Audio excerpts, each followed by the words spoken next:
चला कहीं न बहुए गाँव जो लौकता यही गाँव में एक बार चल जाए वही गाँव में लड़का भेटे सन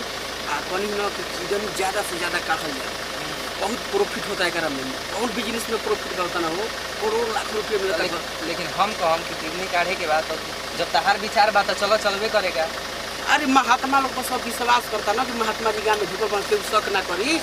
चलो चल ये उतर के चलो इहो बात तो बढ़ले बा चलो जब कहते बड़ तो चलो गाड़ी ये रही तुरंत काट के फिर गाड़ी बैठ के भाग चलो चलो उतर गुरुजी कहत नहीं तो चली चलेगा ना जगह बढ़िया बाटे आराम से नहीं करी ठीक है कनी की नजर बचा के रखे के बाद केहू शक मत करके किडनी काटे वाला हो संगे ड्राइवर गाड़ी धीरे धीरे लेके आई हो धीरे धीरे गांव की जरूर हम के गांव में चलत हमें चलत नहीं जा कनी ना कि एकदम ऐसा बात करे के बा गांव में कि लोग विश्वास हो कि नहीं महात्मा साधु हवसन हम के परोपकार वाला काम मतलब रुआ कहे का नाम कि लोग तनको शक मत करो ना भक्ति वाला काम परोपकार वाला काम जग वाला काम ऐसा ऐसा बात पतिया जी कि लोग हम के सोचन कि नहीं महात्मा बहुत सच्चाई पे वाला सन भाई बढ़िया माने महात्मा हवसन आ लइकन के पकड़ पकड़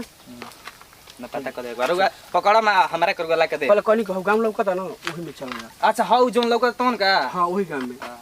चल चल कनी के आराम आराम से चल जाओ हां हां आ ड्राइवर गाड़ी धीरे धीरे बढ़ा के कोइले रही आगा ठीक बा कि भागे में हम ठीक रही ना ठीक बा हमने चलत नहीं जा थूर दिया सन गांव वाला गाड़ी बढ़ौले रही कनी ना चल एक बार कम से कम 10 गो किडनी चाहिए 10 गो चाहबे करी हम अरे 2 गो 3 गो से का प्रॉफिट होता हम सोचते हैं कि एक महीने में करोड़पति